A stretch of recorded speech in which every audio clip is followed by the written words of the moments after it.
ಆತ್ಮೀಯ ಸ್ಪರ್ಧಾರ್ಥಿಗಳೇ, ಹೊನ್ನಸಿರಿ ಕನ್ನಡ ಕೋಚಿಂಗ್ ಕ್ಲಾಸ್ಗೆ ಸ್ವಾಗತ. ನಿಮ್ಮ ಸಾಧನೆಯ ಉನ್ನತಿಗೆ ನಮ್ಮ ಕನ್ನಡದ ಸಿರಿ.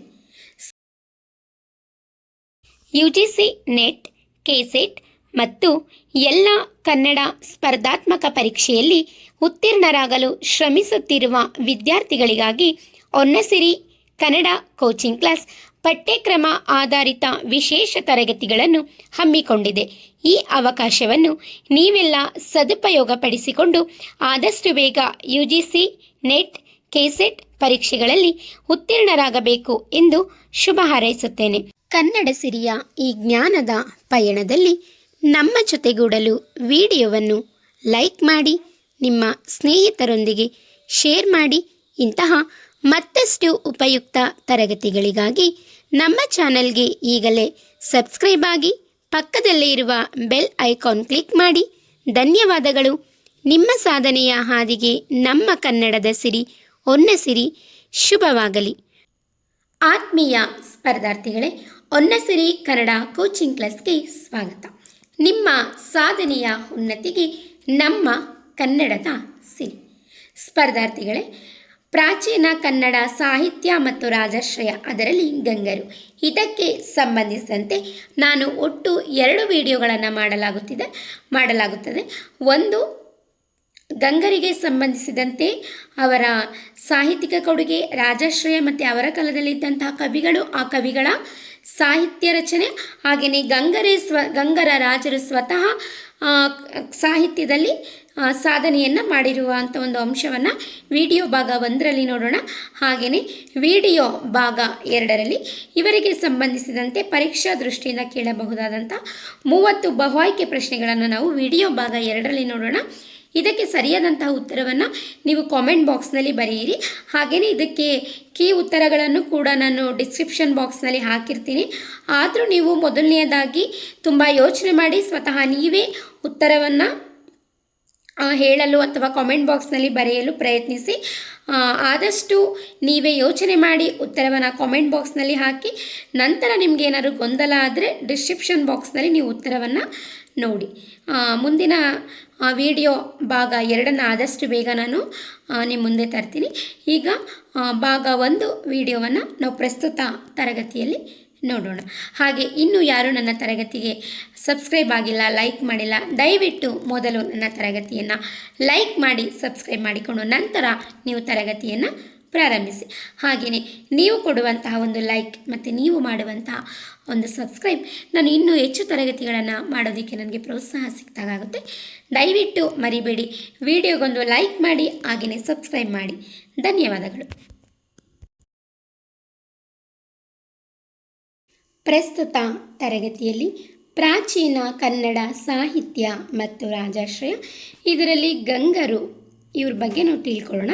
ಅಂದರೆ ಗಂಗರ ಸಾಹಿತ್ಯಿಕ ಕೊಡುಗೆ, ಹಾಗೆಯೇ ಅವರು ಕವಿಗಳಿಗೆ ನೀಡಿದಂತಹ ಪ್ರೋತ್ಸಾಹ, ಗಂಗರ ಕಾಲದಲ್ಲಿ ರಚನೆಯಾಗಿರುವಂತಹ ಸಾಹಿತ್ಯ ಯಾವ್ಯಾವುದು, ಸಾಹಿತ್ಯ ಕೃತಿಗಳು ಯಾವ್ಯಾವುದು ಅನ್ನೋದನ್ನು ಪ್ರಸ್ತುತ ವಿಡಿಯೋ ಭಾಗ 1ರಲ್ಲಿ ನಾವು ತಿಳ್ಕೊಳ್ಳೋಣ. ಹಾಗೆಯೇ ಇದಕ್ಕೆ ಸಂಬಂಧಿಸಿದಂತೆ ಮತ್ತೊಂದು ವಿಡಿಯೋವನ್ನು ಕೂಡ ಮಾಡಲಾಗುತ್ತದೆ. ಯಾವುದು ವಿಡಿಯೋ ಭಾಗ 2ರಲ್ಲಿ ಇದಕ್ಕೆ ಸಂಬಂಧಿಸಿದಂತೆ ಅಂದರೆ ಗಂಗರು ಇವರಿಗೆ ಸಂಬಂಧಿಸಿದಂತೆ ಪ್ರಮುಖ ಪರೀಕ್ಷಾ ದೃಷ್ಟಿಯಿಂದ ಮುಖ್ಯವಾಗಿರುವಂತಹ ಬಹು ಆಯ್ಕೆ ಪ್ರಶ್ನೆಗಳನ್ನು ವಿಡಿಯೋ ಭಾಗ 2ರಲ್ಲಿ ನಾವು ನೋಡೋಣ. ಈಗ ಪ್ರಸ್ತುತ ತರಗತಿಯಲ್ಲಿ ಗಂಗರು ವಿಡಿಯೋ ಭಾಗ 1, ಇದ್ರ ಬಗ್ಗೆ ಇಲ್ಲಿರುವಂಥ ಅಂಶಗಳನ್ನ ಪ್ರಸ್ತುತ ತರಗತಿಯಲ್ಲಿ ನಾವು ತಿಳ್ಕೊಳ್ಳೋಣ. ಅದಕ್ಕೂ ಮುಂಚೆ ಗಂಗರ ಒಂದು ಸಾಹಿತ್ಯದ ಮೇಲೆ ಬೆಳಕನ್ನು ಚೆಲ್ಲುವಂತಹ ಕೆಲವು ಪ್ರಮುಖ ಆಧಾರ ಗ್ರಂಥಗಳನ್ನು ನಾವು ಇವಾಗ ನೋಡೋಣ. ಪ್ರಸ್ತುತವಾಗಿ ಆಧಾರ ಗ್ರಂಥಗಳು: ಕನ್ನಡ ಸಾಹಿತ್ಯ ಚರಿತ್ರೆ, ಮೈಸೂರು ವಿಶ್ವವಿದ್ಯಾನಿಲಯ; ಕರ್ನಾಟಕ ಸಂಸ್ಕೃತಿ ಸಮೀಕ್ಷೆ, ಡಾಕ್ಟರ್ H. ತಿಪ್ಪೇರುದ್ರಸ್ವಾಮಿ; ಕರ್ನಾಟಕ ಇತಿಹಾಸ, ಡಾಕ್ಟರ್ ಸೂರ್ಯನಾಥ ಕಾಮತ್; ಸಮಗ್ರ ಕನ್ನಡ ಸಾಹಿತ್ಯ ಚರಿತ್ರೆ, Kannada Sahitya Parishat; the Gangas of Talakad, MV Krishnarao; a history of Karnataka, PB Desai. ಇಷ್ಟು ಕೃತಿಗಳು ಕೂಡ ಗಂಗರ ಒಂದು ಸಾಹಿತ್ಯದ ಮೇಲೆ ಮತ್ತು ಗಂಗರ ಒಂದು ಜೀವನದ ಮೇಲೆ ಬೆಳಕನ್ನು ಚೆಲ್ಲುವಂತಹ ಪ್ರಮುಖ ಕೃತಿಗಳಾಗಿದೆ ಅಂತ ನಾವು ಹೇಳ್ಬೋದು. ಈಗ ಪ್ರಸ್ತುತವಾಗಿ ಗಂಗರ ಇವ್ರ ಬಗ್ಗೆ ಸ್ವಲ್ಪ ಪೀಠಿಕಾ ಭಾಗವನ್ನು ನಾವು ನೋಡೋಣ. ಪ್ರಾಚೀನ ಕನ್ನಡ ಸಾಹಿತ್ಯದ ಬೆಳವಣಿಗೆಯಲ್ಲಿ ತಲಕಾಡಿನ ಗಂಗರ ರಾಜಾಶ್ರಯ ಅತ್ಯಂತ ವಿಶಿಷ್ಟವಾದದ್ದು. ನೋಡಿ, ಪ್ರಾಚೀನ ಕನ್ನಡ ಸಾಹಿತ್ಯದ ಬೆಳವಣಿಗೆಯಲ್ಲಿ ತಲಕಾಡಿನ ಗಂಗರ ರಾಜಾಶ್ರಯ ಕೂಡ ಅತ್ಯಂತ ವಿಶಿಷ್ಟವಾದಂತಹ ಒಂದು ಸ್ಥಾನವನ್ನು ಪಡೆದುಕೊಂಡಿದೆ ಎಂದು ನಾವು ಹೇಳಬಹುದು. ಹೇಗೆ ಪ್ರಾಚೀನ ಕನ್ನಡ ಸಾಹಿತ್ಯದ ಬೆಳವಣಿಗೆಯಲ್ಲಿ ನಾವು ಶಾತವಾಹನರನ್ನು ನೋಡಿದ್ವಿ, ಕದಂಬರನ್ನು ನೋಡಿದ್ವಿ, ಹಾಗೆಯೇ ಚಾಲುಕ್ಯರನ್ನು ನೋಡಿದ್ವಿ. ಇವರೆಲ್ಲ ಹೇಗೆ ಸಾಹಿತ್ಯದ ಬೆಳವಣಿಗೆಗೆ ಇವರು ಕೂಡ ಸಹಾಯಕರಾಗಿದ್ದಾರೋ, ಹಾಗೆಯೇ ಗಂಗರ ಒಂದು ರಾಜಾಶ್ರಯನು ಕೂಡ ಅತ್ಯಂತ ವಿಶಿಷ್ಟವಾದಂತಹ ಒಂದು ಪ್ರಭಾವವನ್ನು ಪ್ರಾಚೀನ ಕನ್ನಡ ಸಾಹಿತ್ಯದ ಬೆಳವಣಿಗೆಯಲ್ಲಿ ಬೀರುತ್ತದೆ ಎಂದು ಹೇಳಬಹುದು. ಕ್ರಿಸ್ತಶಕ 4ರಿಂದ 10ನೇ ಶತಮಾನದವರೆಗೆ ಆಳಿದ ಗಂಗ ಅರಸರು ಸಾಹಿತ್ಯ, ಕಲೆ ಮತ್ತು ಜೈನ ಸಂಸ್ಕೃತಿಗೆ ಅಪಾರ ಪ್ರೋತ್ಸಾಹ ನೀಡಿದರು. ನೋಡಿ, ಕ್ರಿಸ್ತಶಕ 4ರಿಂದ 10ನೇ ಶತಮಾನದವರೆಗೆ ಆಳಿದಂತಹ ಪ್ರಮುಖ ಸಾಮ್ರಾಜ್ಯ ಯಾವುದು ಅಂತಂದರೆ ಅದು ಗಂಗ ಸಾಮ್ರಾಜ್ಯ. ಕ್ರಿಸ್ತಶಕ 4ರಿಂದ 10ನೇ ಶತಮಾನದವರೆಗೆ ಆಳಿದಂತಹ ಗಂಗರ ಅರಸರು ಸಾಹಿತ್ಯ, ಕಲೆ ಮತ್ತು ಜೈನ ಸಂಸ್ಕೃತಿಗೆ ಅಪಾರವಾದಂತಹ ಪ್ರೋತ್ಸಾಹವನ್ನು ನೀಡಿದರು. ಹಾಗಾದರೆ ನೀಡಿದಂತಹ ಆ ರಾಜರುಗಳು ಯಾರು ಅಂತ ನಾವು ಮುಖ್ಯವಾಗಿ ನೋಡೋದಾದರೆ ದುರ್ವಿನೀತ, 2ನೇ ಶಿವಮಾರ ಮುಂತಾದ ರಾಜರು ಹಾಗೂ ಮಂತ್ರಿ ಚಾವುಂಡರಾಯ ಸ್ವತಃ ಕೃತಿಗಳನ್ನು ರಚಿಸಿ ಸಾಹಿತ್ಯವನ್ನು ಶ್ರೀಮಂತಗೊಳಿಸಿದರು. ನೋಡಿ, ಅಲ್ಲಿ ರಾಜರು ಕೂಡ ಸ್ವತಃ ಸಾಹಿತ್ಯವನ್ನು ರಚನೆ ಮಾಡಿದರು. ಯಾರ್ಯಾರು ಅಂತಂದರೆ ದುರ್ವಿನೀತ ಆಗಿರ್ಬೋದು, 2ನೇ ಶಿವಮಾರ ಆಗಿರ್ಬೋದು, ಇನ್ನು ಮುಂತಾದಂತಹ ರಾಜರುಗಳು.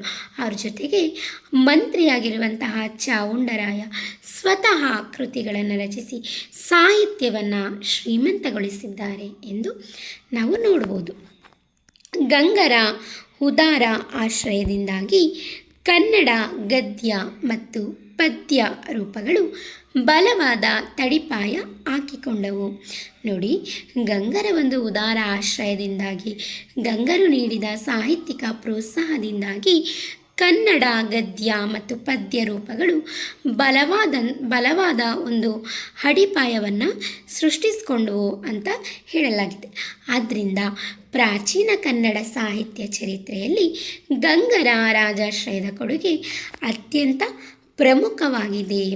ನೋಡಿ, ಇವರು ಕೊಟ್ಟಿರುವಂತಹ ಆಶ್ರಯ, ಕವಿಗಳಿಗೆ ನೀಡಿದಂತಹ ಆಶ್ರಯ ಮತ್ತು ಅವರು ಸಾಹಿತ್ಯಕ್ಕೆ ನೀಡಿದಂತಹ ಪ್ರೋತ್ಸಾಹದಿಂದಾಗಿ ಕನ್ನಡದ ಗದ್ಯ ಮತ್ತು ಪದ್ಯ ರೂಪಗಳು ಬಲವಾದಂಥ ಒಂದು ಅಡಿಪಾಯವನ್ನು ಕಂಡುಕೊಂಡು ಇದರಿಂದ ಪ್ರಾಚೀನ ಕನ್ನಡ ಸಾಹಿತ್ಯ ಚರಿತ್ರೆಯಲ್ಲಿ ಗಂಗರ ರಾಜಾಶ್ರಯದ ಕೊಡುಗೆ ಅತ್ಯಂತ ಪ್ರಮುಖವಾದಂತಹ ಒಂದು ಉತ್ತುಂಗ ಶಿಖರಕ್ಕೆ ಏರಿದೆ ಎಂದು ಹೇಳಿದರೂ ಕೂಡ ತಪ್ಪಾಗಲಾರದು.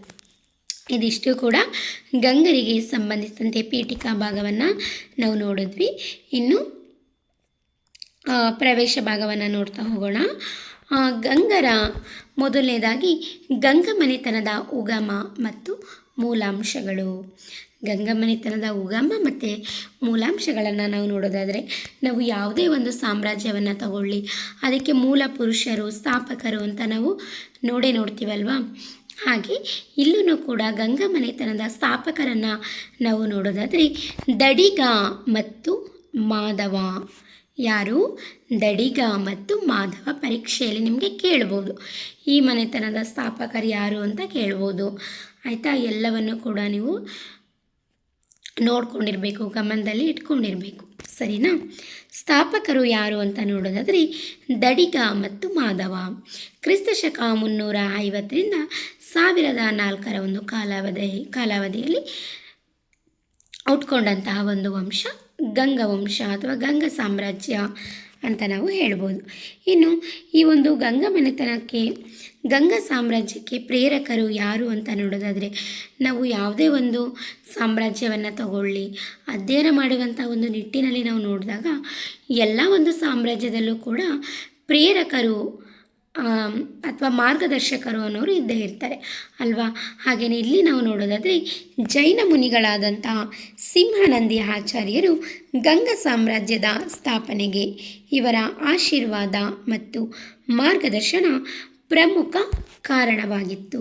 ನೋಡಿ, ಇಲ್ಲಿ ಸಾಮ್ರಾಜ್ಯ ಸ್ಥಾಪನೆಗೆ ಯಾರ ಒಂದು ಮಾರ್ಗದರ್ಶನ ಇದೆ ಅಂತಂದರೆ ಜೈನ ಮುನಿಗಳು. ಯಾರು? ಜೈನ ಮುನಿಗಳಾದಂಥ ಸಿಂಹನಂದಿ ಆಚಾರ್ಯ ಇವರ ಒಂದು ಆಶೀರ್ವಾದ ಮತ್ತು ಮಾರ್ಗದರ್ಶನ ದಿಂದಾಗಿ ಇವರು ಗಂಗಾ ಸಾಮ್ರಾಜ್ಯವನ್ನು ಸ್ಥಾಪನೆ ಮಾಡ್ತಾರೆ. ಹಾಗೆಯೇ ಇವರ ಆಶೀರ್ವಾದ ಮತ್ತು ಮಾರ್ಗದರ್ಶನ ಈ ಗಂಗಾ ಸಾಮ್ರಾಜ್ಯದ ಒಂದು ಸ್ಥಾಪನೆಗೆ ಪ್ರಮುಖ ಕಾರಣವಾಗಿತ್ತು ಅಂತ ಹೇಳಲಾಗಿದೆ. ಇನ್ನು ಇವರ ರಾಜಧಾನಿಯನ್ನು ನಾವು ನೋಡೋದಾದರೆ ಮೊದಲ ರಾಜಧಾನಿ ಕುವಲಾಲ ಅಥವಾ ಕೋಲಾಹಲ ಅಂದರೆ ಇಂದಿನ ಕೋಲಾರ. ಎಷ್ಟೋ ಸಾರಿ ಕೇಳಿದರೆ ಕೋಲಾರದ ಇಂದಿನ ಹೆಸರು ಏನಾಗಿತ್ತು ಅಂತ ಕೇಳಿದ್ದಾರೆ. ಅದರಿಂದ ನೀವು ನೆನಪಿಟ್ಕೊಳ್ಳಿ. SDA, FDA, PDO ಆಲ್ಮೋಸ್ಟ್ ಎಲ್ಲ ಕನ್ನಡ ಸ್ಪರ್ಧಾತ್ಮಕ ಪರೀಕ್ಷೆಯಲ್ಲಿ ಕೇಳ್ತಾರೆ. ಸುಮಾರು ಪರೀಕ್ಷೆಯಲ್ಲಿ ಕೇಳಿದರೆ ನೋಡ್ಕೊಳ್ಳಿ. ಇದು ಕನ್ನಡ ಕೇವಲ ನೆಟ್ ಸ್ಲೇಟ್ ಅಷ್ಟೇ ಅಲ್ಲ, ಎಲ್ಲ ಕನ್ನಡ ಸ್ಪರ್ಧಾತ್ಮಕ ಪರೀಕ್ಷೆಗಳಿಗೂ ಕೂಡ ಇದು ಬಹಳ ಮುಖ್ಯವಾಗಿರುವಂಥ ಅಂಶ ಆಗಿದೆ. ಅಷ್ಟೇ ಏಕೆ IAS KS ಲೆವೆಲ್ಗೂ ಕೂಡ ನಾವು UGCಯಲ್ಲಿ ಓದಿರುವಂತಹ ಪಠ್ಯಕ್ರಮವನ್ನೇ ಆಧರಿಸಿ ಸ್ವಲ್ಪ ಕೊಡೋದು. ಅದರಿಂದ ನೀವು ಇಲ್ಲಿ ಓದ್ತಿರುವಂತಹ ನೆಟ್ ಸ್ಲೇಟ್ ಪಠ್ಯಕ್ರಮ ಆಧಾರಿತ ತರಗತಿಗಳು ನಿಮಗೆ IAS KS ಲೆವೆಲ್ಗೂ ಕೂಡ ಭಾಳ ಉಪಯುಕ್ತವಾಗಿರುವಂಥ ತರಗತಿಗಳಾಗಿದೆ. ಅದರಿಂದ ಈ ತರಗತಿಗಳನ್ನು ನೀವು ಯಾರೂ ಕೂಡ ಮಿಸ್ ಮಾಡ್ಕೋಬೇಡಿ. ಈ ತರಗತಿಯಲ್ಲಿರುವಂಥ ಎಲ್ಲ ಅಂಶಗಳನ್ನು ನೀವು ಚೆನ್ನಾಗಿ ಓದಿ ಆದಷ್ಟು ಬೇಗ ಪರೀಕ್ಷೆಯಲ್ಲಿ ಉತ್ತೀರ್ಣರಾಗಿ ಮತ್ತು ನಿಮ್ಮ ಸ್ನೇಹಿತರಿಗೂ ಕೂಡ ಇದನ್ನು ಶೇರ್ ಮಾಡಿ, ಅವ್ರಿಗೂ ಕೂಡ ಅನುಕೂಲ ಆಗಲಿ. ಸರಿನಾ? ಇನ್ನಿದರ ರಾಜಧಾನಿಗಳನ್ನು ನಾವು ನೋಡೋದಾದರೆ ಮೊದಲ ರಾಜಧಾನಿ ಯಾವುದು? ಕುವಲಾಲ, ಆಯಿತಾ, ಅಥವಾ ಕೋಲಾಹಲ. ಇದರ ಇಂದಿನ ಹೆಸರು ಏನು? ಕೋಲಾರ. ಇಂದಿನ ಕೋಲಾರವೇ ಅಂದಿನ ಕುವಲಾಲ. ಸರಿನಾ? ಇವರ ಮೊದಲ ರಾಜಧಾನಿ ಕೋಲಾರ ಅಥವಾ ಕುವಲಾಲ ಆಗಿತ್ತು. ಪ್ರಧಾನ ಆಡಳಿತ ಕೇಂದ್ರ ಯಾವುದು? ತಲಕಾಡು. ಕಾವೇರಿ ನದಿ ತೀರ ಮೈಸೂರು ಜಿಲ್ಲೆ. ತಲಕಾಡು ಎಲ್ಲಿದೆ? ಕಾವೇರಿ ನದಿ ತೀರ ಮೈಸೂರು ಜಿಲ್ಲೆಯಲ್ಲಿ ತಲಕಾಡನ್ನು ನಾವು ನೋಡ್ಬೋದು. ಸರಿನಾ? ಇದು ಇವರ ರಾಜಧಾನಿನೇ ಆಗಿತ್ತು, ತಲಕಾಡು. ಆಯಿತಾ? ಇನ್ನು ತಾತ್ಕಾಲಿಕ ರಾಜಧಾನಿ ಯಾವುದು ಅಂತ ನೋಡೋದಾದರೆ ಮಾನ್ಯಪುರ. ಯಾವುದು? ಮಾನ್ಯಪುರ ಅಂದರೆ ಇಂದಿನ ನೆಲಮಂಗಲ ಬಳಿಯ ಮಣ್ಣೆ ಅಂತ ಮತ್ತು ಮಾಕುಂದ. ಮಾನ್ಯಪುರ ಏನು? ಇಂದಿನ ನೆಲಮಂಗಲ ಬಳಿಯ ಇರುವಂಥ ಮಣ್ಣೆ, ಆಯಿತಾ, ಅದೇ ಮಾನ್ಯಪುರ. ಮತ್ತು ಮಾಕುಂದ ಇವರ ತಾತ್ಕಾಲಿಕ ರಾಜಧಾನಿಯಾಗಿತ್ತು. ಇವರ ರಾಜಧಾನಿ ವಿಚಾರಕ್ಕೆ ಬಂದಾಗ ನಾವು ಮುಖ್ಯವಾಗಿ ಈ 3 ರಾಜಧಾನಿಗಳನ್ನು ನೋಡ್ಬೋದು. ಯಾವುದು? ಮೊದಲ ರಾಜಧಾನಿ ಕೋಲಾಲ, ನಂತರ ತಲಕಾಡು, ಹಾಗೆಯೇ ತಾತ್ಕಾಲಿಕ ರಾಜಧಾನಿಯಾಗಿ ಯಾವುದು? ಮಾನ್ಯಪುರ. ನೋಡಿ, ತಲಕಾಡಿನ ಗಂಗರು ಅಂತಲೇ ಇವರು ಪ್ರಸಿದ್ಧಿಯನ್ನು ಪಡ್ಕೊಂಡಿದ್ದಾರೆ ಅಲ್ವಾ. ಇದಿಷ್ಟು ಕೂಡ ಇವರ ಸಾಮ್ರಾಜ್ಯಕ್ಕೆ ಸಂಬಂಧಿಸಿದಂತೆ ರಾಜಧಾನಿಗಳು ಅಂತ ಹೇಳ್ಬೋದು. ಇನ್ನು ಇವರ ರಾಜ ಲಾಂಛನ ಯಾವುದು ಅಂತ ನಾವು ನೋಡೋದಾದರೆ ಮದಗಜ ಅಂದರೆ ಆನೆ. ನೋಡಿ, ಅಲ್ಲಿ ಗಜ ಅಂತ ಕೊಟ್ಟಿಲ್ಲ, ಮದಗಜ ಅಂತ ಕೊಟ್ಟಿದ್ದಾರೆ, ಆಯಿತಾ. ಅಂದರೆ ಮದವನ್ನು ಏರಿರುವಂಥ ಆನೆ ಅಂತ ಅರ್ಥ. ಮದಗಜ ಅಂದರೆ ಗಜ ಅಂದರೆ ಆನೆ, ಮದಗಜ ಅಂದರೆ ಅದು ಆನೆನೇ, ಆದರೆ ಮದವನ್ನು ಏರಿ ನಿಂತಿರುವಂತಹ ಆನೆ ಅನ್ನೋದು ಎಂಬಂಥ ಅರ್ಥವನ್ನು ಇಲ್ಲಿ ಕೊಡುತ್ತೆ. ಯಾವುದು? ಇವರ ರಾಜಲಾಂಛನ ಮದಗಜ, ಆನೆ. ಇನ್ನಿವರ ಬಿರುದುಗಳನ್ನು ನಾವು ನೋಡೋದಾದರೆ ಗಂಗರಾಜರು ತಮಗೆ ನಂದಿಗಿರಿನಾಥ ಮತ್ತು ಕುವಳಾಲಪುರವರಾಧೀಶ್ವರ ಎಂಬಂಥ ಬಿರುದುಗಳನ್ನು ಧರಿಸಿದರು.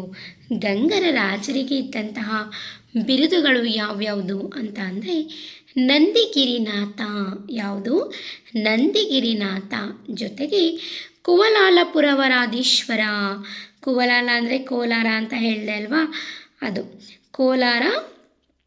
ಕುವಲಾಲಪುರಾಧೀಶ್ವರ ಅಂದರೆ ಕುವಲಾಲಪುರದ ರಾಜಾಧೀಶ್ವರರು, ಕೋಲಾರಪುರದ ಅಧೀಶ್ವರರು, ಕೋಲಾರಪುರದ ರಾಜರಾಧೀಶ್ವರರು ಎಂಬಂಥ ಅರ್ಥವನ್ನು ನಾವು ನೋಡ್ಬೋದು.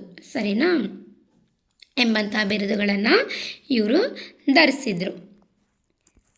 ಇನ್ನು ಎರಡನೇ ಮುಖ್ಯ ಅಂಶವಾಗಿ ಸಾಹಿತ್ಯಿಕ ಕೊಡುಗೆ ನೀಡಿದ ಪ್ರಮುಖ ಗಂಗಾರಸರು ಯಾರು? ನಾವು ನೋಡಿದ್ವಿ ಪ್ರಾರಂಭ ಪೀಠಿಕಾ ಭಾಗದಲ್ಲೇ ಗಂಗಾರಸರು ಸಾಹಿತ್ಯಿಕವಾಗಿ ಕೊಡುಗೆಯನ್ನು ನೀಡಿದ್ದಾರೆ ಅಲ್ವಾ. ದುರ್ವಿನೀತ ಅವ್ರನ್ನ ನೋಡಿದ್ವಿ, ಮತ್ತು ಎರಡನೇ ಶಿವಮಾರ ಇವರನ್ನೆಲ್ಲ ನೋಡಿದ್ವಿ, ಇನ್ನು ಮುಂತಾದಂತಹ ರಾಜರು ಅಂತ ನೋಡಿದ್ವಿ ಅಲ್ವಾ. ಹಾಗೆಯೇ ಇನ್ನು ಮುಂತಾದಂತಹ ರಾಜರು ಕೂಡ ಪ್ರೋತ್ಸಾಹವನ್ನು ನೀಡಿದ್ದಾರೆ. ನೋಡೋಣ. ಗಂಗದೊರೆಗಳು ಕೇವಲ ರಾಜಾಶ್ರಯ ನೀಡಿದವರಲ್ಲ, ಸ್ವತಃ ಮಹಾನ್ ವಿದ್ವಾಂಸರಾಗಿದ್ದರು. ನೋಡಿ, ಗಂಗದೊರೆಗಳು ಕೇವಲ ರಾಜಾಶ್ರಯವನ್ನು ನೀಡಿದವರಲ್ಲ, ಅಂದರೆ ಗಂಗದೊರೆಗಳು ಕೇವಲ ಕವಿಗಳಿಗೆ ಆಶ್ರಯವನ್ನಷ್ಟೇ ನೀಡಿದವರಲ್ಲ, ಸ್ವತಃ ಅವರು ಕೂಡ ಮಹಾನ್ ವಿದ್ವಾಂಸರಾಗಿ ಸಾಹಿತ್ಯವನ್ನು, ಕಾವ್ಯಗಳನ್ನು, ಕೃತಿಗಳನ್ನು, ಗ್ರಂಥಗಳನ್ನು ಅವರು ಕೂಡ ರಚನೆ ಮಾಡ್ತಾ ಇದ್ರು ಅನ್ನೋದನ್ನು ನಾವು ಇಲ್ಲಿ ನೋಡ್ಬೋದು. ಸರಿನಾ? ಮೊದಲನೇದಾಗಿ ನೋಡೋಣ ದುರ್ವಿನೀತ. ದುರ್ವಿನೀತ ಅವರು ಕಾಲ ಕ್ರಿಸ್ತ ಶಕ 529 579. ಸರಿನಾ? ಇವನು ಗಂಗವಂಶದ ಅತ್ಯಂತ ಶ್ರೇಷ್ಠ ದೊರೆ ಮತ್ತು ಸಾಹಿತ್ಯ ಪ್ರೇಮಿ. ನೋಡಿ, ದುರ್ವಿನೀತ ಗಂಗವಂಶದಲ್ಲೇ ಅತ್ಯಂತ ಶ್ರೇಷ್ಠ ದೊರೆ ಎನ್ನುವಂತಹ ಒಂದು ಹೆಸರನ್ನು ಪಡ್ಕೊಂಡಿದ್ರು. ಯಾರು? ದುರ್ವಿನೀತ. ಮತ್ತು ಸಾಹಿತ್ಯ ಪ್ರೇಮಿ, ಸಾಹಿತ್ಯದ ಮೇಲೆ ಅತಿಯಾದಂತಹ ಪ್ರೀತಿಯನ್ನು ಹೊಂದಿದ್ದಂತಹ ರಾಜ ಯಾರು? ದುರ್ವಿನೀತ. ಸರಿನಾ? ನಾವು ಕಳೆದ ತರಗತಿಗಳಲ್ಲಿ ನೋಡಿ ದುರ್ವಿನೀತ ಕವಿಯ ಬಗ್ಗೆ ನಾನು ಸಪ್ರೇಟಾಗಿ ವಿಡಿಯೋ ಕ್ಲಾಸ್ ಮಾಡಿದ್ದೀನಿ, ಆಯಿತಾ. ಅದರಲ್ಲಿ ದುರ್ವಿನೀತ ಕವಿಗೆ ಸಂಬಂಧಿಸಿದಂತೆ ಹೆಚ್ಚು ಮಾಹಿತಿ ಅದರಲ್ಲಿದೆ. ಅದರಿಂದ ನಾನು ಇಲ್ಲಿ ಎಷ್ಟು ಬೇಕೋ ಅಷ್ಟು ಮಾತ್ರ ಕೊಟ್ಟಿದ್ದೀನಿ. ಹೆಚ್ಚಿನ ಮಾಹಿತಿಗೆ ನೀವು ಅದನ್ನು ಕೂಡ ನೋಡಿ ನಂತರ ಇದನ್ನು ನೋಡ್ಕೊಬೇಕು. ಸರಿನಾ? ಕವಿರಾಜ ಮಾರ್ಗದ ಉಲ್ಲೇಖ ನೋಡಿ. ಶ್ರೀ ವಿಜಯನ ಕವಿರಾಜ ಮಾರ್ಗ ಗ್ರಂಥದಲ್ಲಿ ದುರ್ವಿನೀತನನ್ನು ಕನ್ನಡದ ಅತ್ಯುತ್ತಮ ಪ್ರಾಚೀನ ಗದ್ಯಕಾರ ಎಂದು ಗೌರವಿಸಲಾಗಿದೆ. ದುರ್ವಿನೀತ ಕವಿಯ ಒಂದು ಉಲ್ಲೇಖವನ್ನು ನಾವು ಕವಿರಾಜ ಮಾರ್ಗ ಈ ಒಂದು ಕಾವ್ಯದಲ್ಲಿ ಇರುವಂತಹ ಉಲ್ಲೇಖವನ್ನು ನೋಡೋದಾದರೆ, ಯಾರ್ದು ಇದು ರಚನೆ? ಕವಿರಾಜ ಮಾರ್ಗ, ಶ್ರೀ ವಿಜಯನ ಕವಿರಾಜ ಮಾರ್ಗ. ಸರಿನಾ? ಶ್ರೀ ವಿಜಯನ ಕವಿರಾಜ ಮಾರ್ಗ ಗ್ರಂಥದಲ್ಲಿ ದುರ್ವಿನೀತನನ್ನು ಕನ್ನಡದ ಅತ್ಯುತ್ತಮ, ನೋಡಿ, ಕನ್ನಡದ ಅತ್ಯುತ್ತಮ ಪ್ರಾಚೀನ ಗದ್ಯಕಾರ ಎಂದು ಗೌರವಿಸಲಾಗಿದೆ. ಕವಿರಾಜ ಮಾರ್ಗಕ್ಕಿಂತ ಪೂರ್ವದ ಕವಿಯವನು, ಓಕೆನಾ? ಯಾರು? ದುರ್ವಿನೀತ. ಆದ್ದರಿಂದ ದುರ್ವಿನೀತನನ್ನು ಕನ್ನಡದ ಅತ್ಯುತ್ತಮ ಪ್ರಾಚೀನ ಗದ್ಯಕಾರ ಅಂತ ಗೌರವಿಸಲಾಗಿದೆ. ಅಲ್ಲದೆ ಈ ದುರ್ವಿನೀತ ಗದ್ಯ ಕವಿ. ನಾವು ಕವಿರಾಜ ಮಾರ್ಗ ಈ ಒಂದು ಕಾವ್ಯವನ್ನು, ಈ ಗ್ರಂಥವನ್ನು ಅಧ್ಯಯನ ಮಾಡಬೇಕಾದ್ರೆ ಇದ್ರ ಬಗ್ಗೆ ಸ್ವಲ್ಪ ಸಂಕ್ಷಿಪ್ತವಾಗಿ ತಿಳ್ಕೊಳ್ಳೋಣ. ನೋಡಿ, ಅದರಲ್ಲಿ ಪದ್ಯ ಕವಿಗಳು ಮತ್ತು ಗದ್ಯ ಕವಿಗಳು ಅಂತ 2 ವಿಭಾಗ ಮಾಡಲಾಗುತ್ತೆ. ಗದ್ಯ ಕವಿಗಳು ವಿಮಲ ಉದಯ, ನಾಗಾರ್ಜುನ, ಜಯಬಂಧು, ದುರ್ವಿನೀತ ಅವರೆಲ್ಲ ಗದ್ಯ ಕವಿಗಳು, ಆಯಿತಾ. ಪದ್ಯ ಕವಿಗಳು ಪಂಡಿತ, ಲೋಕೇಶ್ವರ, ಪರಮ ಪಂಡಿತ ಇವರೆಲ್ಲ ಬರ್ತಾರೆ. ಸರಿನಾ? ಮುಖ್ಯವಾಗಿ ಗದ್ಯ ಕವಿಗಳು ಅಂತಂದರೆ ವಿಮಲ ಉದಯ, ನಾಗಾರ್ಜುನ, ಜಯಬಂಧು, ದುರ್ವಿನೀತ. ಅದರಿಂದ ದುರ್ವಿನೀತನನ್ನು ಕನ್ನಡದ ಅತ್ಯುತ್ತಮ ಪ್ರಾಚೀನ ಗದ್ಯಕಾರ ಅಂತ ಗೌರವಿಸಲಾಗಿದೆ. ಯಾವ ಒಂದು ಶಾಸ್ತ್ರ ಗ್ರಂಥದಲ್ಲಿ ಅಂತ ಪ್ರಶ್ನೆ ಕೇಳ್ಬೋದು. ಯಾವ ಒಂದು ಶಾಸ್ತ್ರ ಗ್ರಂಥದಲ್ಲಿ? ಕವಿರಾಜ ಮಾರ್ಗ ಶಾಸ್ತ್ರ ಗ್ರಂಥದಲ್ಲಿ ದುರ್ವಿನೀತನನ್ನು ಕನ್ನಡದ ಅತ್ಯುತ್ತಮ ಪ್ರಾಚೀನ ಗದ್ಯಕಾರ ಎಂದು ಗೌರವಿಸಲಾಗಿದೆ. ಇದು ದುರ್ವಿನೀತ ಕವಿಯ ಬಗ್ಗೆ ಇರುವಂಥ ಒಂದು ಉಲ್ಲೇಖ ಅಂತ ಹೇಳ್ಬೋದು. ಇನ್ನು ಮುಂದೆ ಒಡ್ಡಕಥಾ ಅನುವಾದ ನೋಡಿ. ಗುಣಾಢ್ಯನು ಪೈಶಾಚಿ ಪ್ರಾಕೃತ ಭಾಷೆಯಲ್ಲಿ ಬರೆದಿದ್ದ ಪ್ರಸಿದ್ಧ ಬೃಹತ್ ಕಥಾ ಗ್ರಂಥವನ್ನು ಸಂಸ್ಕೃತಕ್ಕೆ ಭಾಷಾಂತರಿಸಿದನು. ಇದನ್ನೇ ವರಕವಿ ಬೇಂದ್ರೆಯವರು ಒಡ್ಡಕಥಾ ಎಂದು ಊಹಿಸಿದ್ದಾರೆ. ಒಡ್ಡಕಥಾ ಅನುವಾದ ಇದನ್ನು ನಾವು ನೋಡೋದಾದರೆ, ಗುಣಾಢ್ಯನು ಪೈಶಾಚಿ ಪ್ರಾಕೃತ ಭಾಷೆಯಲ್ಲಿ ಬರೆದಿದ್ದಂತಹ ಪ್ರಸಿದ್ಧ ಬೃಹತ್ ಕಥಾ ಗ್ರಂಥ. ಸರಿನಾ? ಒಡ್ಡಕಥಾ ಅನುವಾದ ಅನ್ನೋದು ಗುಣಾಢ್ಯನು ಪೈಶಾಚಿ ಪ್ರಾಕೃತ ಭಾಷೆಯಲ್ಲಿ ಬರೆದಿದ್ದಂಥ ಪ್ರಸಿದ್ಧ ಬೃಹತ್ ಕಥಾ ಗ್ರಂಥವನ್ನು ಸಂಸ್ಕೃತಕ್ಕೆ ಭಾಷಾಂತರಿಸಿದನು. ಆಯಿತಾ. ಇದನ್ನು ವರಕವಿ ಬೇಂದ್ರೆಯವರು ಒಡ್ಡಕಥಾ ಎಂದು ಊಹಿಸಿದ್ದಾರೆ. ನೋಡಿ, ನೆನ್ಪಿಟ್ಕೊಳ್ಳಿ, ಗುಣಾಢ್ಯ ಪೈಶಾಚಿ ಪ್ರಾಕೃತ ಭಾಷೆಯಲ್ಲಿ ಪ್ರಸಿದ್ಧವಾದಂತಹ ಒಂದು ಬೃಹತ್ ಕಥಾ ಗ್ರಂಥವನ್ನು ಸಂಸ್ಕೃತಕ್ಕೆ ಭಾಷಾಂತರಿಸ್ತಾನೆ. ಸರಿನಾ. ಇದನ್ನು ವರಕವಿ ಬೇಂದ್ರೆ ಅವರು ಏನು ಮಾಡ್ತಾರೆ, ಒಡ್ಡಕಥಾ ಎಂದು ಅವರು ಇದನ್ನು ಊಹಿಸಿದ್ದಾರೆ. ಸರಿನಾ. ಇನ್ನು ಇತರ ಕೃತಿಗಳು ಅಂತ ನಾವು ನೋಡೋದಾದರೆ, ಭಾರವಿಯ ಕಿರಾತಾರ್ಜುನೀಯಂ ಕಾವ್ಯದ 15ನೇ ಸರ್ಗಕ್ಕೆ ಸಂಸ್ಕೃತದಲ್ಲಿ ವ್ಯಾಖ್ಯಾನ ಅಂದರೆ ಟೀಕೆ ಅಥವಾ ಟೀಕು ಬರೆದಿದ್ದಾನೆ. ಹಾಗೂ ಶಬ್ದಾವತಾರ ಎಂಬ ವ್ಯಾಕರಣ ಗ್ರಂಥ ರಚಿಸಿದ್ದಾನೆ. ನೋಡಿ, ಮುಂದೆ ನೋಡೋದಾದರೆ ದುರ್ವಿನೀತ ಕವಿಯ ಮತ್ತಷ್ಟು ಸಾಹಿತ್ಯ ನೋಡಿ. ಭಾರವಿಯ ಕಿರಾತಾರ್ಜುನೀಯಂ ಕಾವ್ಯದ 15ನೇ ಸರ್ಗಕ್ಕೆ ಸಂಸ್ಕೃತದಲ್ಲಿ ವ್ಯಾಖ್ಯಾನ ಅಥವಾ ಟೀಕೆಯನ್ನು ಬರೆದಿದ್ದಾನೆ. ಹಾಗೂ ಶಬ್ದಾವತಾರ ಎಂಬ ವ್ಯಾಕರಣ ಗ್ರಂಥವನ್ನು ರಚಿಸಿದ್ದಾನೆ ಅಂತಲೂ ಕೂಡ ನಮಗೆ ಉಲ್ಲೇಖಗಳು ತಿಳಿಸುತ್ತವೆ. ನೋಡಿ, ಇಲ್ಲಿ ಕೆಲವೊಂದು ವಿಷಯನ ಗಮನಿಸಬೇಕು. ಏನು ಅಂತಂದರೆ, ಭಾರವಿಯ ಕಿರಾತಾರ್ಜುನೀಯಂ ಕಾವ್ಯದ 15ನೇ ಸರ್ಗಕ್ಕೆ ಸಂಸ್ಕೃತದಲ್ಲಿ ವ್ಯಾಖ್ಯಾನ ಬರೆದಿದ್ದಾನೆ ಅಂತ ನೋಡಿದ್ವಿ ಅಲ್ವಾ. ಹಾಗೆಯೇ ಇದಕ್ಕೆ ಮಲ್ಲಿನಾಥ ಸೂರಿ ಎನ್ನುವಂತಹ ಒಬ್ಬ ಕವಿನೂ ಕೂಡ ಈ ಕಿರಾತಾರ್ಜುನೀಯಂ ಕಾವ್ಯದ 15ನೇ ಸರ್ಗಕ್ಕೆ ಸಂಸ್ಕೃತದಲ್ಲಿ ಅವನು ಒಂದು ಟೀಕೆ ಅಥವಾ ಅವನು ಕೂಡ ವ್ಯಾಖ್ಯಾನವನ್ನು ಬರೆದಿದ್ದಾನೆ. ಯಾರು? ಮಲ್ಲಿನಾಥ ಸೂರಿ. ಸರಿನಾ. ಮೊದಲು ಬರೆದಿದ್ದು ಅವನು ಅಂತಲೂ ಉಲ್ಲೇಖಗಳಿದ್ದಾವೆ. ಸರಿನಾ. ಮಲ್ಲಿನಾಥ ಸೂರಿ ಏನು ಮಾಡಿದ್ದಾನೆ, ಅವನು 15ನೇ ಸರ್ಗಕ್ಕೆ ವ್ಯಾಖ್ಯಾನವನ್ನು ಬರೆದಿದ್ದಾನೆ. ಹಾಗೆಯೇ ಅವನು ಅದನ್ನು ಗಂಟಪಥ ಅಂತ ಕರೆದಿದ್ದಾನೆ. ಏನು? ಗಂಟಪಥ ಅಂತ ಕರೆದಿದ್ದಾನೆ.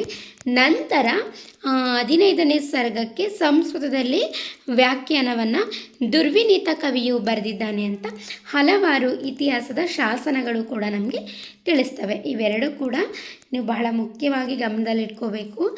ಏನು? ಮಲ್ಲಿನಾಥ ಸೂರಿನೂ ಕೂಡ 15ನೇ ಸರ್ಗಕ್ಕೆ ಕಿರಾತಾರ್ಜುನೀಯದ ಕಾವ್ಯದ 15ನೇ ಸರ್ಗಕ್ಕೆ ಸಂಸ್ಕೃತದಲ್ಲಿ ವ್ಯಾಖ್ಯಾನವನ್ನು ಬರೆದಿದ್ದಾನೆ. ಇದನ್ನು ಗಂಟಪಥ ಅಂತ ಕರೆಯಲಾಗಿದೆ. ನಂತರ ದುರ್ವಿನೀತ ಕವಿನೂ ಕೂಡ ಬರೆದಿದ್ದಾನೆ. ಇದು ನಮಗೆ ಇತಿಹಾಸ ಶಾಸನಗಳಿಂದ ನಮಗೆ ತಿಳಿದು ಬರುತ್ತೆ ಅಂತ ನಾವು ಹೇಳ್ಬೋದು. ಇನ್ನು ದುರ್ವಿನೀತ, ಇದಕ್ಕೆ ಸಂಬಂಧಿಸಿದಂತೆ ನಾನು ಕಾಮೆಂಟ್ ಸೆಕ್ಷನಲ್ಲಿ ಹಾಕ್ತೀನಿ, ನೋಡ್ಕೊಳ್ಳಿ.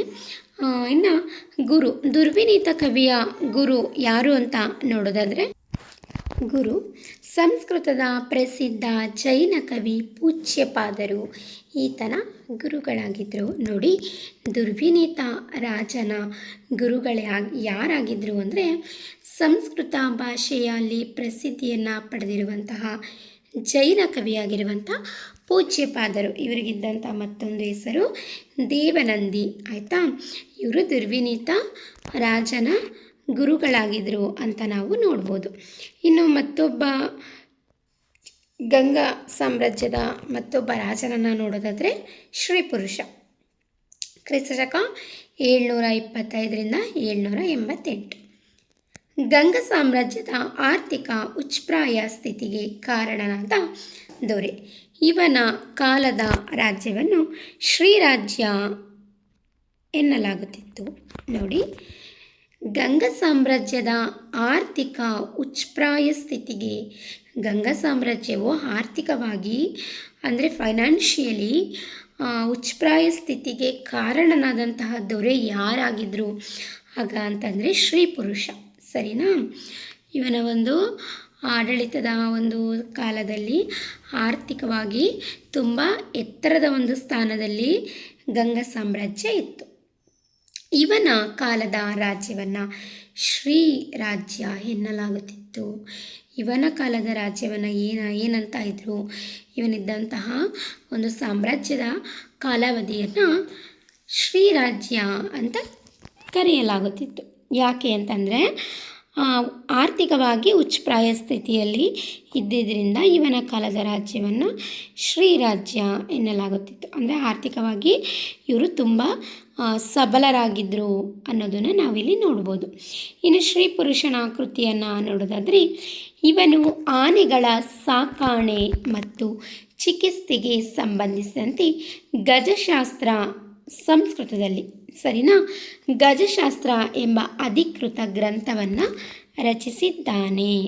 ನೋಡಿ, ಶ್ರೀ ಪುರುಷನ ಬಗ್ಗೆ ನೋಡೋದಾದರೆ ಇವನು ಸಂಸ್ಕೃತ ಭಾಷೆಯಲ್ಲಿ ಗಜಶಾಸ್ತ್ರ ಎಂಬಂತಹ ಒಂದು ಗ್ರಂಥವನ್ನು ರಚನೆ ಮಾಡಿದ್ದಾನೆ.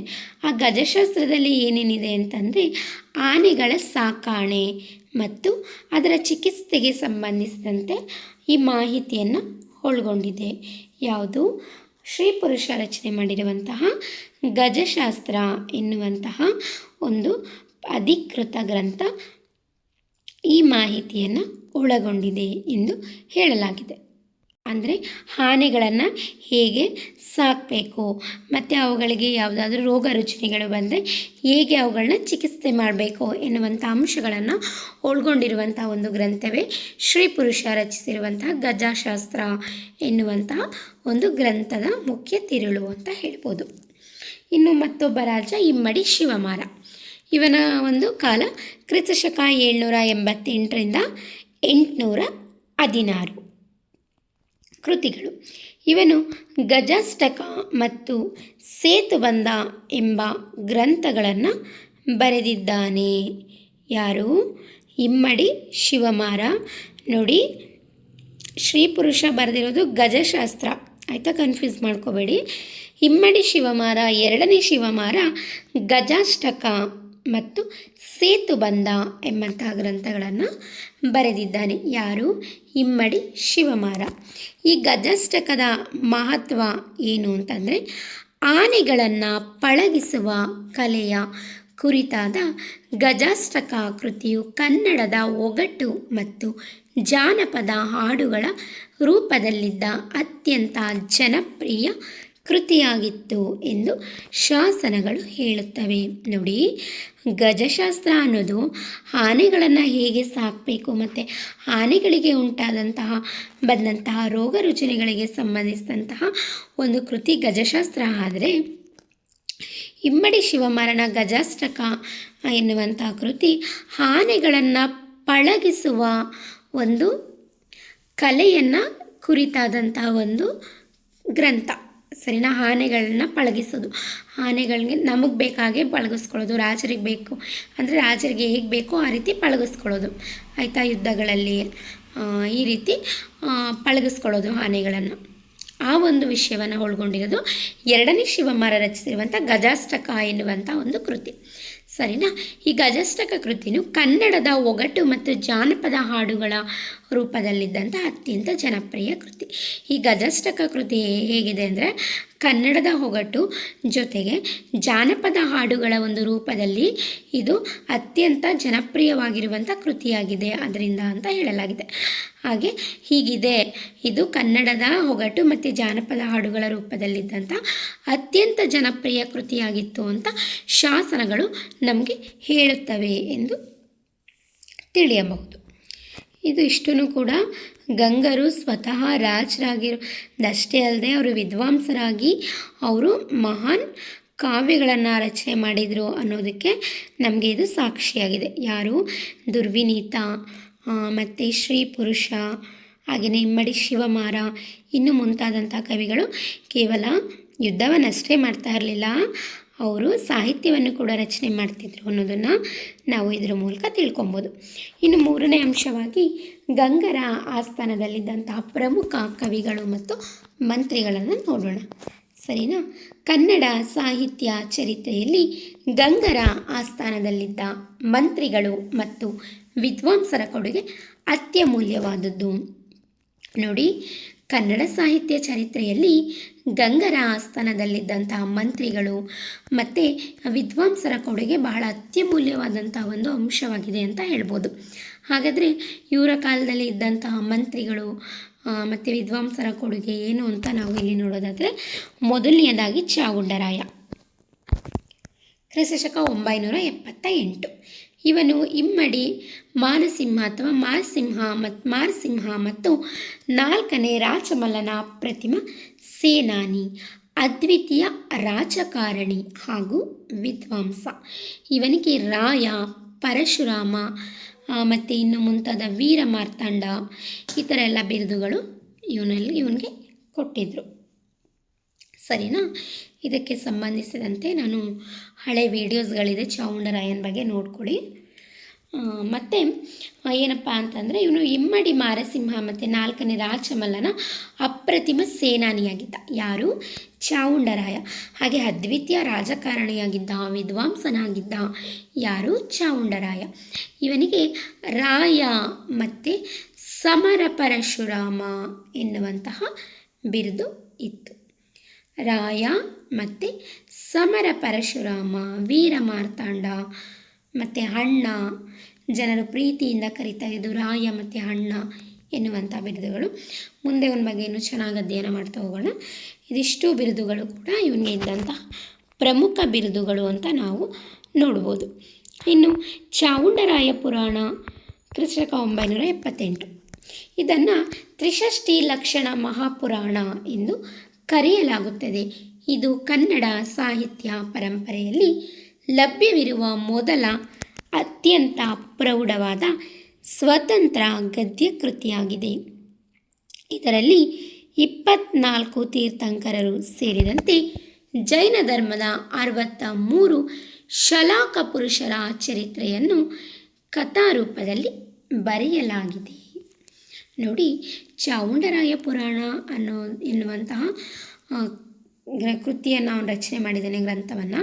ಇದನ್ನು ತ್ರಿಷಷ್ಟಿ ಲಕ್ಷಣ ಮಹಾಪುರಾಣ ಅಂತ ಕರೆಯಲಾಗಿದೆ. ಏನು? ತ್ರಿಷಷ್ಟಿ ಲಕ್ಷಣ ಮಹಾಪುರಾಣ.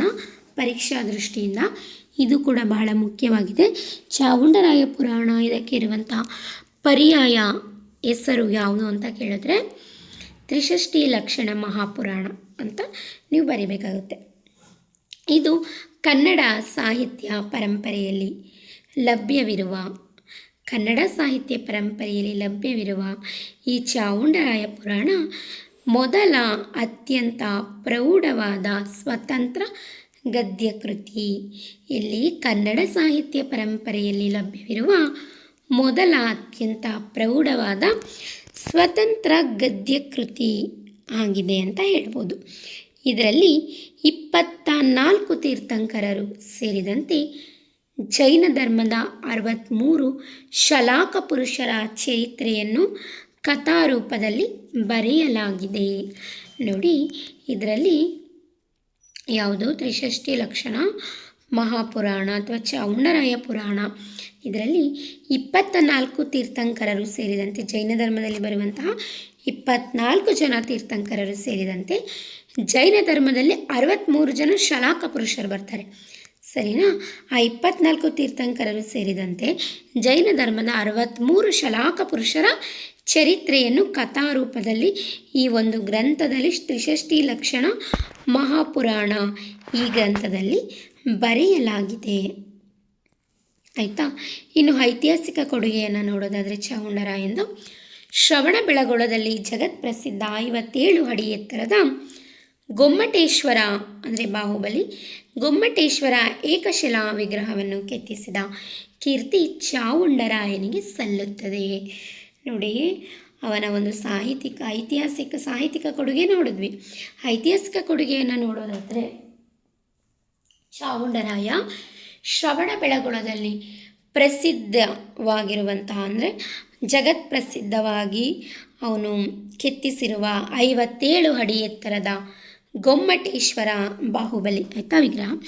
ಗೊಮ್ಮಟೇಶ್ವರ ಅಂದರೆ ಏಕಶಿಲಾ ವಿಗ್ರಹ, ಒಂದೇ ಶಿಲೆಯಲ್ಲಿ ಕೆತ್ತಿಸಿರೋದು. ನೋಡಿ, 57 ಅಡಿ ಎತ್ತರದ ಗೊಮ್ಮಟೇಶ್ವರನ ಒಂದೇ ಶಿಲೆಯಲ್ಲಿ ಕೆತ್ತಿಸಿ ಹೇಗೆ ನಿಲ್ಲಿಸಿದ್ದಾರೆ ಅಲ್ವಾ? ನಿಜಕ್ಕೂ ಅದು ಒಂದು ಅದ್ಭುತವಾದಂತಹ ಒಂದು ಸಂಗತಿನೇ ಅಲ್ವಾ?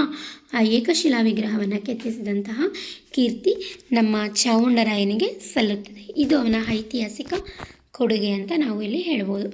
ಇನ್ನು ಕವಿಗಳನ್ನು ನಾವು ಗಂಗರ ಕಾಲದಲ್ಲಿದ್ದಂಥ ಕವಿಗಳನ್ನು ನಾವು ಇಲ್ಲಿ ನೋಡೋದಾದರೆ 1ನೇ ನಾಗವರ್ಮ, ಕಾಲ ಕ್ರಿಸ್ತಶಕ 10ನೇ ಶತಮಾನ. ಇವನು 4ನೇ ರಾಚಮಲ್ಲನ ಆಶ್ರಯದಲ್ಲಿದ್ದ ಪ್ರಖ್ಯಾತ ಕವಿ. ನೋಡಿ, 1ನೇ ನಾಗವರ್ಮ 4ನೇ ರಾಚಮಲ್ಲನ ಒಂದು ಆಶ್ರಯದಲ್ಲಿ ಇದ್ದಂತಹ ಕವಿಯಾಗಿದ್ದ. ಯಾರು? ನಾಗವರ್ಮ. ನಾಗವರ್ಮನ ಬಗ್ಗೆ ಹಲವಾರು ಬಾರಿ ಪ್ರಶ್ನೆಗಳು ರಿಪೀಟ್ ಆಗಿದೆ, ನೋಡ್ಕೊಳ್ಳಿ. ಅವನು ಇದ್ದಂತಹ ರಾಜಾಶ್ರಯ ಯಾರು ಕೊಟ್ಟಿದ್ರು ಅವನಿಗೆ, ಯಾರ ಒಂದು ರಾಜಾಶ್ರಯದಲ್ಲಿದ್ದ ಅಂತನಾದರೂ ಕೇಳ್ಬೋದು, ಅಥವಾ ಕಾಲಾನುಕ್ರಮದಲ್ಲಿ ಬರೆಯಿರಿ ಅಂತ ಕೊಟ್ಟು ಹಲವಾರು ಕವಿಗಳ ಒಂದು ಕಾಲವನ್ನು ಕೂಡ ಕೊಡ್ಬೋದು, ಶತಮಾನವನ್ನು ಕೊಡ್ಬೋದು. ಸರಿನಾ? ಸೊ ಅದರಿಂದ ನೋಡ್ಕೊಳ್ಳಿ, 1ನೇ ನಾಗವರ್ಮನ ಕಾಲ ಕ್ರಿಸ್ತಶಕ 10ನೇ ಶತಮಾನ. ಇವನು 4ನೇ ರಾಚಮಲ್ಲನ ಆಶ್ರಯದಲ್ಲಿ ಇದ್ದಂತಹ ಪ್ರಖ್ಯಾತ ಕವಿ ಅಂತ ಹೇಳ್ಬೋದು. ಇನ್ನು ಇವನ ಸಾಹಿತ್ಯಿಕ ಕೊಡುಗೆಯನ್ನು ನೋಡೋದಾದರೆ ಛಂದೋಂಬುದಿ, ಇದು ಕನ್ನಡ ಸಾಹಿತ್ಯದ ಮೊದಲ ಸ್ವತಂತ್ರ ಛಂದಸ್ಸು ಗ್ರಂಥವಾಗಿದೆ. ನೋಡಿ, ಛಂದೋಂಬುದಿ ಇವನು ರಚನೆ ಮಾಡಿರುವಂತಹ ಗ್ರಂಥ. ಇದು ಕನ್ನಡ ಸಾಹಿತ್ಯದ ಮೊದಲ ಸ್ವತಂತ್ರ ಛಂದಸ್ಸು ಗ್ರಂಥವಾಗಿದೆ. ಕನ್ನಡದ ದೇಸಿ ಛಂದಸ್ಸುಗಳಾದ ರಗಳೆ, ಷಟ್ಪದಿ, ಸಾಂಗತ್ಯ, ಅಕ್ಕರಗಳ ಬಗ್ಗೆ ಶಾಸ್ತ್ರೀಯ ಮಾಹಿತಿ ನೀಡುವ ಮೊದಲ ಆಕಾರ ಗ್ರಂಥವಿದು.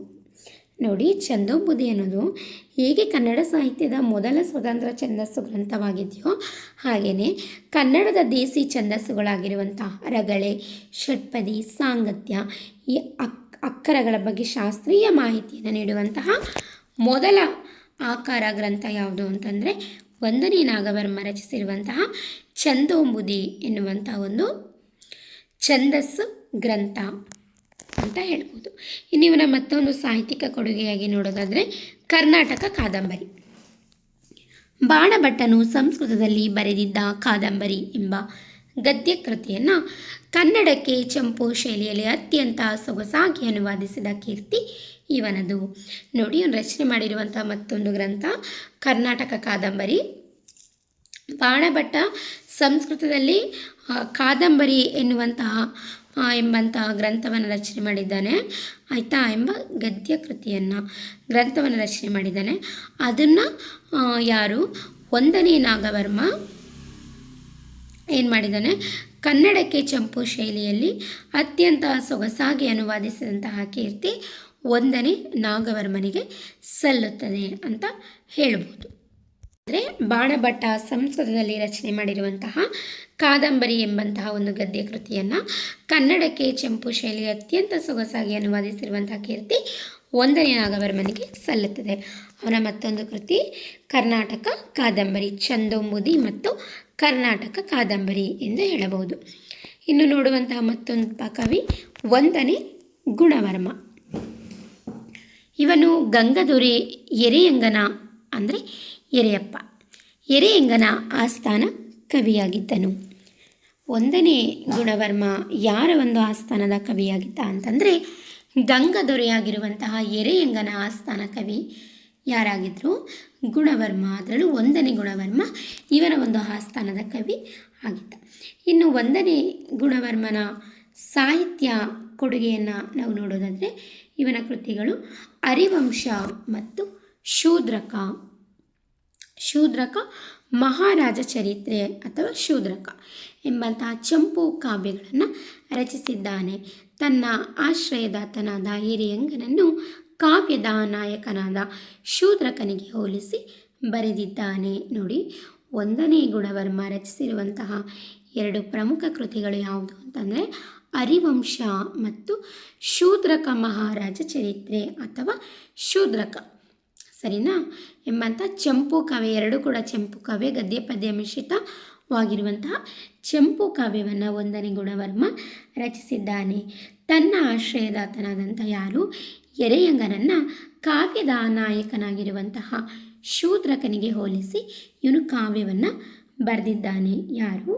1ನೇ ಗುಣವರ್ಮ ತನ್ನ ಆಶ್ರಯದಾತನಾದಂತಹ ಎರೆಯಂಗನನ್ನು ಕಾವ್ಯದ ನಾಯಕನಿಗೆ ಹೋಲಿಕೆ ಮಾಡಿ ಅವನು ಕಾವ್ಯವನ್ನು ರಚಿಸಿದ್ದಾನೆ. ಇದು 1ನೇ ಗುಣವರ್ಮನ ಸಾಹಿತ್ಯ ಕೃತಿಗಳು. ಯಾವುದು?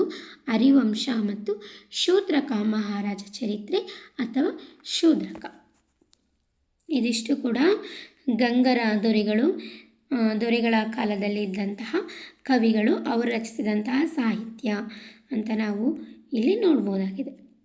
ಇನ್ನು 4ನೇ ಅಂಶವಾಗಿ ಕಲೆ ವಾಸ್ತುಶಿಲ್ಪ ಮತ್ತು ಶೈಕ್ಷಣಿಕ ಕೇಂದ್ರಗಳನ್ನು ನಾವು ಗಂಗರ ಒಂದು ಸಾಮ್ರಾಜ್ಯದಲ್ಲಿ ನಾವು ನೋಡೋದಾದರೆ ಜೈನ ಧರ್ಮಕ್ಕೆ ಇವರು ಪ್ರೋತ್ಸಾಹವನ್ನು ಕೊಟ್ಟಿದ್ದರು.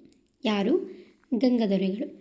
ಪಶ್ಚಿಮ ಗಂಗರು ಜೈನ ಧರ್ಮಕ್ಕೆ ಅತಿ ಹೆಚ್ಚು ಪ್ರೋತ್ಸಾಹ ಅಂದರೆ ಅತಿ ಹೆಚ್ಚು ರಾಜಾಶ್ರಯ ನೀಡಿದರು.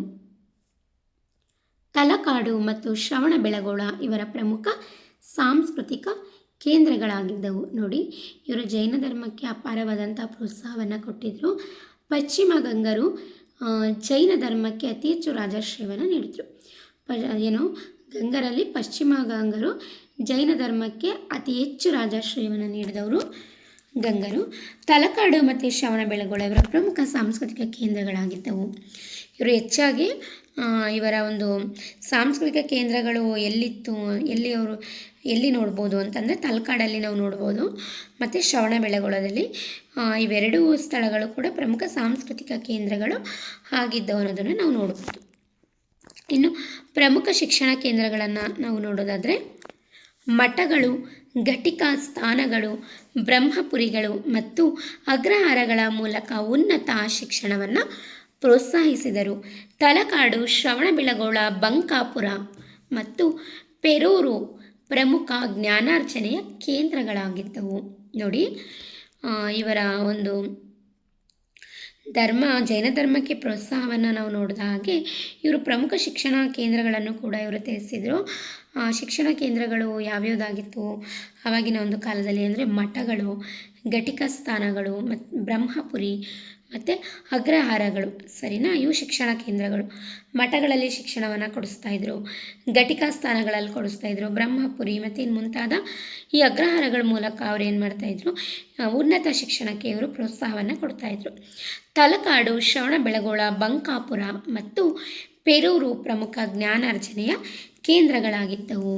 ಇನ್ನು ಇವರ ಶಿಕ್ಷಣ ಕೇಂದ್ರಗಳು ಎಲ್ಲೆಲ್ಲಿತ್ತು ಅಂತಂದರೆ ತಲಕಾಡು, ಶ್ರವಣಬೆಳಗೊಳ, ಬಂಕಾಪುರ, ಪೆರೂರು ಇನ್ನು ಮುಂತಾದಂತಹ ಪ್ರಮುಖ ಕೇಂದ್ರಗಳು ಜ್ಞಾನಾರ್ಜನೆಯ ಕೇಂದ್ರಗಳಾಗಿದ್ದು ಅಂತ ನಾವು ಇಲ್ಲಿ ನೋಡ್ಬೋದು. ಇನ್ನು ಇವರ ವಾಸ್ತುಶಿಲ್ಪ ಶೈಲಿಯನ್ನು ನಾವು ನೋಡೋದಾದರೆ ಕರಗಡದ ಕಲ್ಲೇಶ್ವರ, ಶ್ರವಣಬೆಳಗೊಳದ ಚಾವುಂಡರಾಯ ಬಸದಿ, ಕಂಬದ ಹಳ್ಳಿಯ ಪಂಚಕೂಟ ಬಸದಿ ಹಾಗೂ ತಲಕಾಡಿನ ಪಾತಾಳೇಶ್ವರ ಮತ್ತು ಮರುಳೇಶ್ವರ ದೇವಾಲಯಗಳು ಗಂಗರ ಶಿಲ್ಪಕಲಾ ವೈಭವಕ್ಕೆ ಸಾಕ್ಷಿಯಾಗಿವೆ. ನೋಡಿ, ಇವರ ವಾಸ್ತುಶಿಲ್ಪ ಶೈಲಿಯನ್ನು ನಾವು ನೋಡೋದಾದರೆ ಕರಗಡದ ಕಲ್ಲೇಶ್ವರ, ಶ್ರವಣಬೆಳಗೊಳದ ಚಾವುಂಡರಾಯ ಬಸದಿ, ಕಂಬದಹಳ್ಳಿಯ ಪಂಚಕೂಟ ಬಸದಿ, ಹಾಗೆಯೇ ತಲಕಾಡಿನ ಪಾತಾಳೇಶ್ವರ ಮತ್ತು ಮರುಳೇಶ್ವರ ದೇವಾಲಯಗಳು.